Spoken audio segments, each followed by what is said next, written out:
Es la época de la Pascua otra vez y alrededor de este tiempo nosotros escuchamos muchos de los mismos versículos que están en la Biblia.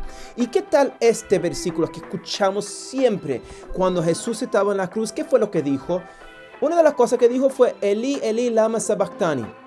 ¿Qué significa eso? El Dr. Dominic aquí otra vez, el de las Guayaberas. Y hoy vamos a hablar de lo que significa Eli, Eli, lama sabachthani y por qué Jesús mencionó esa frase de la cruz. El libro de Mateo capítulo 27 versículo 46 nos dice que Jesús dijo Eli, Eli, lema sabachthani, y esto es Dios mío, ¿por qué me has abandonado? Luego, Marcos capítulo 15 versículo 34 lo dice un poco diferente. Dice que Jesús dice Eloi, Eloi, lema sabachthani, y traduce eso así: Dios mío, ¿por qué me has abandonado? ¿Qué es lo que Jesús está diciendo en la cruz? ¿Y por qué Mateo y Marcos lo tienen un poco diferente? ¿Y cuál es el significado en esta época del año? Vamos a comenzar con el significado de lo que Jesús dijo en la cruz. Eli, Eli, lema sabachthani, como leemos en el libro de Mateo, es una cita, casi una cita de un salmo. Salmo capítulo 22, versículo 1 dice, Eli, Eli, lama azabthani. ¿Por qué la diferencia? Bueno, la diferencia queda en la última palabra, sabachthani y azabthani. Sabachthani viene de la raíz shebach, que es un verbo arameo que se usaba en el hebreo durante la época del segundo templo, que significa azav o abandonar. Es decir, cuando Jesús dijo Eli, Eli, lama sabachthani, estaba diciendo básicamente lo que significa el salmo, pero en el idioma de la gente, o sea, una versión que la gente hubiera entendido.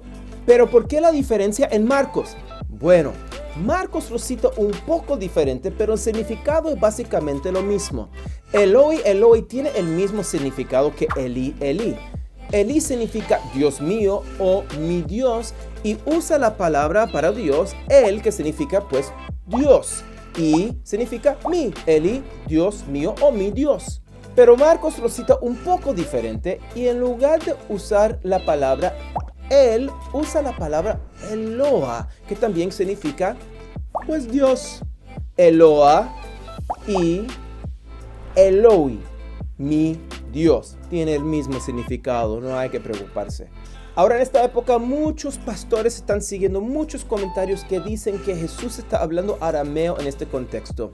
Jesús no está hablando arameo en este contexto, y así es como sabemos que Jesús no estaba hablando arameo, sino el hebreo.